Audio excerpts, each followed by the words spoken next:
अस्सलाम वालेकुम जी। आज मैं आपके साथ शेयर करूंगी अदरक और लहसुन के पेस्ट को बना के फ्रीज़ करने का तरीका। और इसके साथ ही जी मैं आपके साथ शेयर करूंगी धनिया और पुदीने की चटनी बना के इसको भी फ्रीज़ करने का तरीका, जो कि आप कई महीनों तक इस्तेमाल कर सकते हैं। सबसे पहले मैंने गुट्टी धनिया के लिए, गुट्टी पुदीने के लिए 4 से 5 मैंने सब्ज़ मिर्चें ली। इन सब चीज़ों को अच्छे तरीके से वॉश करके मैंने ब्लेंडर के जग में ऐड कर दिया है। साथ ही मैंने ऐड कर दिया है यहाँ पे 1 चम्मच नमक का। नमक आप अपने टेस्ट के हिसाब से कम या ज़्यादा भी कर सकते हैं। चटनी का कलर जो है वो बिल्कुल ग्रीन सा रहे, बिल्कुल ब्लैक सा ना हो जाए, तो इसलिए इसमें मैं ऐड कर दूंगी 1 नींबू का रस। इसके साथ ये होता है कि चटनी का जो कलर है वो बिल्कुल ग्रीन रहेगा। ऐसे लगेगा अगर आप 1 महीने बाद भी चटनी जो है इस्तेमाल करेंगे तो ऐसे लगेगा जैसे आपने अभी बनाई है। तो आप भी ज़रूर इस्तेमाल किया करें नींबू का रस। थोड़ा सा पानी ऐड करके तो मैं चटनी को कर लूँगी अच्छे तरीके के साथ ब्लेंड।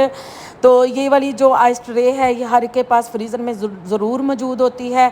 इस तरह करके जी आप सारी चटनी को इसमें ऐड कर दें आइस क्यूब्स वाली ट्रे में, बिल्कुल बैलेंस करके तो आप रख दें इसको फ्रीज़र में। जब भी आपका दिल करे एक आप क्यूब्स निकालें, दही में ऐड करें और जब मर्ज़ी आप इसको इस्तेमाल कर सकते हैं। ये बिल्कुल भी ख़राब नहीं होगी 2-3 महीने तक। यहाँ पे देखिए दूसरी साइड पे अदरक लहसुन का पेस्ट बन रहा है।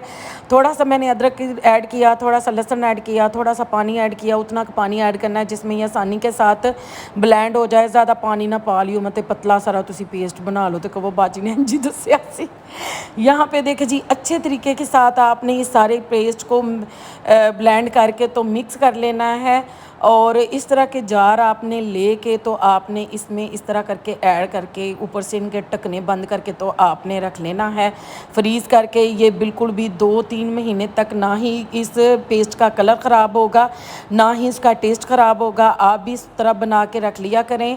तो आई होप आपको मेरी वीडियो पसंद आई होगी। अल्लाह हाफ़िज़।